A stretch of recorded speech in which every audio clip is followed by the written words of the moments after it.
Today's other headlines start with a shooting at one of the country's largest Army bases. Officials in Georgia say an Army sergeant opened fire at Fort Stewart this morning, shooting 5 soldiers and prompting a brief lockdown.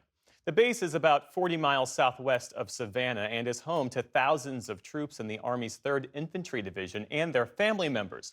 Authorities say 28-year-old Cornelius Radford started shooting before 11 a.m. Eastern and was quickly subdued by his fellow soldiers. All 5 of the victims are recovering in stable condition. At a briefing today, the division's commanding general said Radford used a personal handgun, which are not typically allowed on military bases. As you can see here at our gates, we have armed guards in protective equipment. This one's a bit difficult, and we're going to have to determine how he was able to get a handgun to his place of duty. Officials also say Radford had a DUI on his record, which was not previously known to his chain of command. He's now in custody, and authorities say they're looking into possible motives for the shooting. In Russia today, U.S. envoy Steve Witkoff met with President Vladimir Putin for what a Kremlin aide called useful and constructive talks. The meeting comes just days ahead of President Trump's deadline for Moscow to stop the war in Ukraine or face severe tariffs and other economic penalties. Afterwards, President Trump said great progress was made, but did not signal whether he would call off his planned sanctions. Meantime, on the ground in Ukraine, officials say Russia struck a recreational center overnight in the southeastern region of Zaporizhia. At least 2 people were killed and a dozen others injured. Also today, President Trump said there's a, quote, good chance that he could meet with President Putin soon. That comes amid media reports that such a sit-down is in the works, though no meeting has been scheduled and no location has been made public. In Gaza, local health officials say at least 38 people were killed last night and into today while trying to get aid.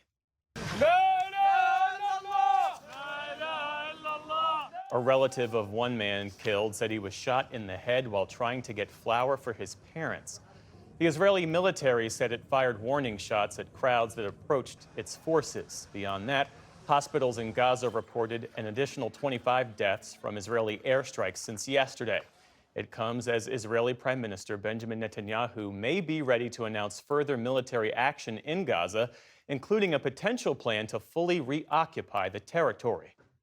Japan has been marking 80 years since the U.S. dropped an atomic bomb on Hiroshima during World War II.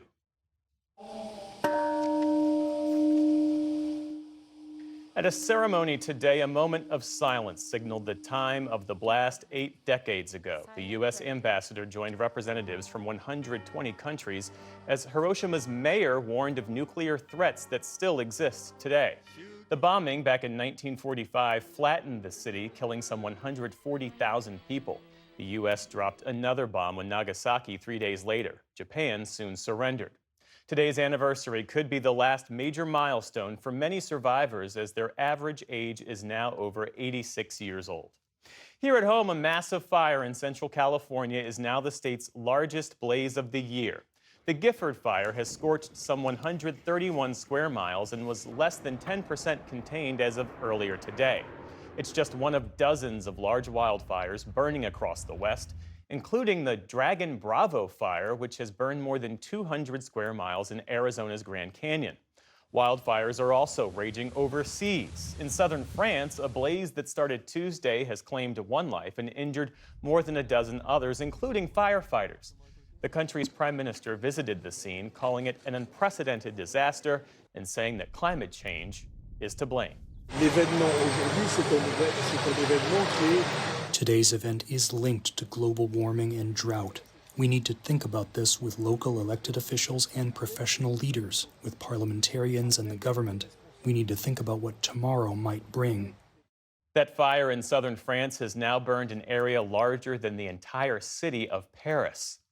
Claire's filed for bankruptcy protection today as the retailer, known for its ear-piercing services and teen-friendly jewelry, battles massive debt and rising competition. Analysts say Claire's is also struggling with higher costs related to President Trump's tariffs. It's the second time in 7 years that the company has sought bankruptcy protection, and it follows a similar move by teen retailer Forever 21, which filed for bankruptcy protection back in March. Claire's says its stores will continue to operate as it looks to reorganize and possibly find a buyer to keep the business running. The NFL says it has a preliminary deal to sell its NFL network and other media assets to ESPN.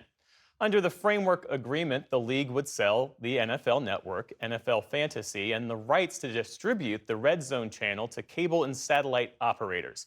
In exchange, the NFL would get a 10% stake in ESPN, but it's not a done deal. Both sides still have to hammer out a final agreement and will need approval from NFL owners and regulators. As for viewers, they're unlikely to see any changes until at least next year.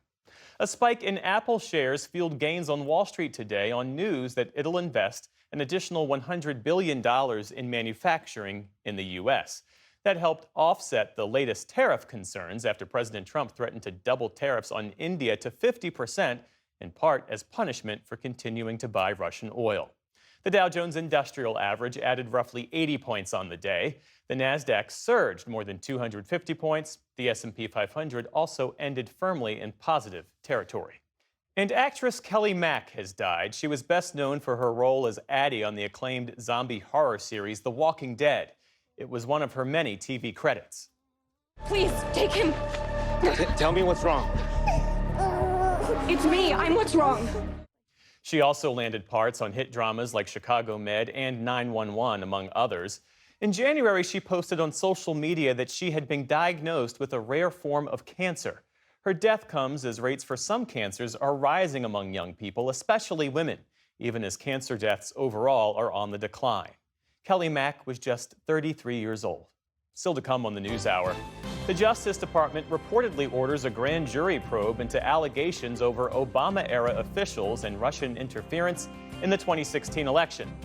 And the creator of an opera about the slain civil rights icon Harvey Milk sees in his story relevance to events today. This is the PBS NewsHour from the David M. Rubenstein Studio at WETA in Washington, and in the West from the Walter Cronkite School of Journalism at Arizona State University.